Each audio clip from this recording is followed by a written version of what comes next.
Dak iż-żmien resqu fuq Ġesu xi wħud mis-Saduċej, dawk li jiġħdu il-qawmien mill-imwiet u staqsewh. Mgħallem qalulu, Mosè ħallilna miktub, jekk wieħed imut luħuh miż-żewweġ u dan ikun bla tfal, dak ikollu jiżżewweġ l-armla biex inissel ulied lil ħuh.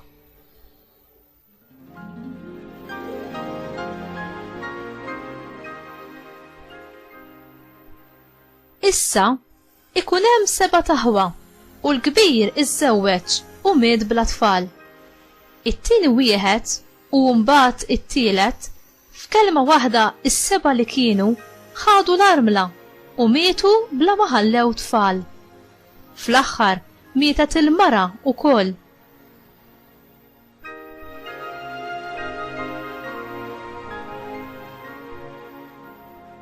Issa din fil-qawmien tal-imwiet mart min minnhom tkun għax is-7 jkunu żżewġuha. Weġibhom Ġesu, il-bnedmin f'din id-dinja jiżżewġu u jżewġu, imma dawk li jkun jistħoqilhom jgħaddu għad-dinja l-oħra u jqumu mill-imwiet dawn la jżewġu u lanqas jiżżewġu. Għax anqas jistgħu imutu iżjed għaliex ikunu bħal l-anġli u huma ulied Alla la darba qamu mill-imwiet. U lil mejtin iqumu Mosè wkoll rih fir-rakkont tax-xitla tal-Ollieq għax lill-mulej isejjaħlu Alla ta' Abram, Alla ta' Iżak u Alla ta' Ġakob. Issa hu mhuwiex Alla tal-mejtin, iżda tal-ħajjin għax għalih kulħadd jgħix.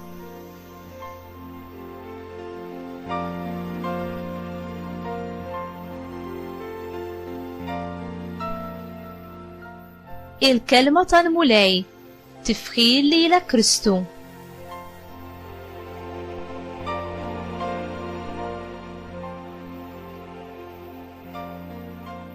I ħajtek marbuta ma' din id-dinja jew mal-eternità?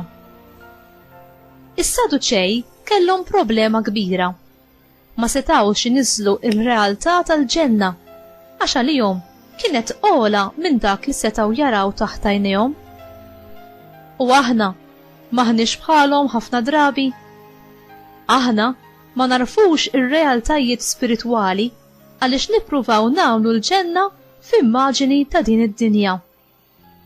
Is-Saduċej marru għand Ġesu biex jippruvaw bil-mistoqsija tagħhom biex jagħmlu l-qawmien mill-imwiet jidher redikolu. Is-Saduċej b'differenza tal-Fariżej ma kinux jemmnu fl-immortalità, la fl-anġli u lanqas fl-ispirti ħsiena. Ir-reliġjon tagħhom kienet letteralment ibbażata fuq immaġini terrena tal-ġenna. Ġesu fit-tweġiba tiegħu ittratta l-fatt tal-qawmien mill-imwiet. L-Iskrittura nnifisha tagħtina prova tagħha.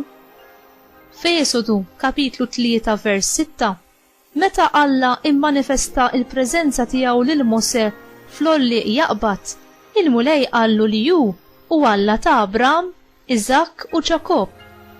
U juri li l-patriarki li mietu mijiet ta' snin qabel kienu għadhom ħajjin f'Alla. Ġesu jirbaħ l-argument tagħhom billi jurihom li Alla huwa Alla ħaj ta' nies ħajjin. Alla kien il-ħabib ta' Abram, Iżak u Ġakob meta kienu ħajjin. Din il-ħbiberija ma setax tispiċċa mal-mewt.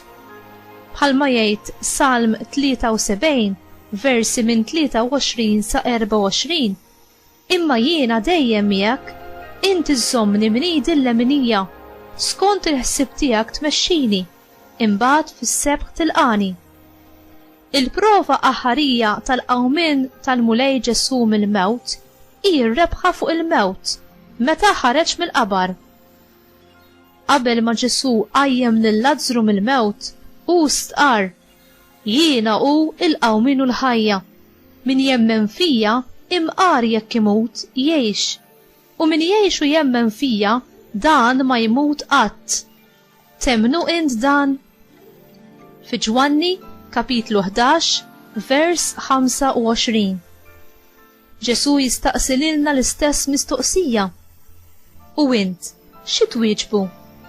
Temmen fil-qawmien u fil-ħajja eterna li hu nnifsu?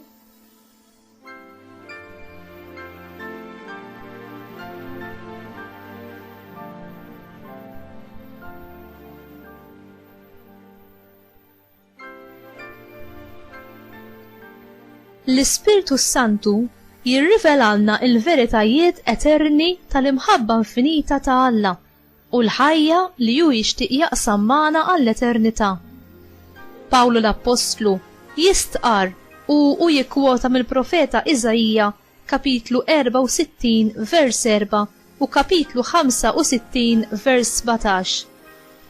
La għajn qatt ma rat, la widna qatt ma semet, u lanqas qatt ma tnissel f'qalb il-bniedem dak li Alla ipprepara għal dawk li jħobbuh. Alla irrivelanna dan permezz tal-Ispiritu Santu kif insibu fl-ewwel ittra l-Korintin kapitlu 2 versi minn 9 sa 10. Il-weda tal-ġenna, il-barka eterna u l-ħajja li ma tintemx ma Alla mimli mħabba hi aktar milli nistgħu nobsru ta' bnedmin li aħna. Għadna biss kemm bdejna nduqu l-ewwel frott ta' din il-ħajja. U inti tgħix din il-ħajja bil-ferħ u t-tama għal-ħajja ta' żmien li ġej.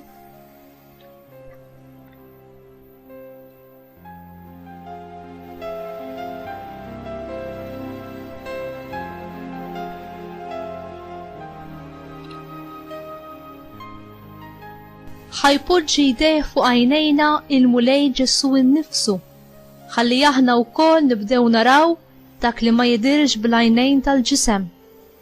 Ħajiftaħ dawk l-għajnejn li huma kkonċernati mhux fuq din id-dinja preżenti, imma fuq dak li għad irid jiġi.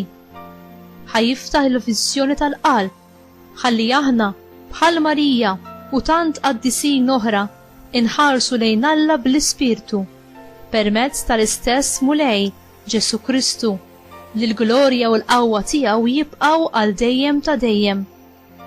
Marija, itlob magħna għal dan kif tlabt mad-dixxipli fiċ-ċenaklu. Grazzi ta' dan. Amen.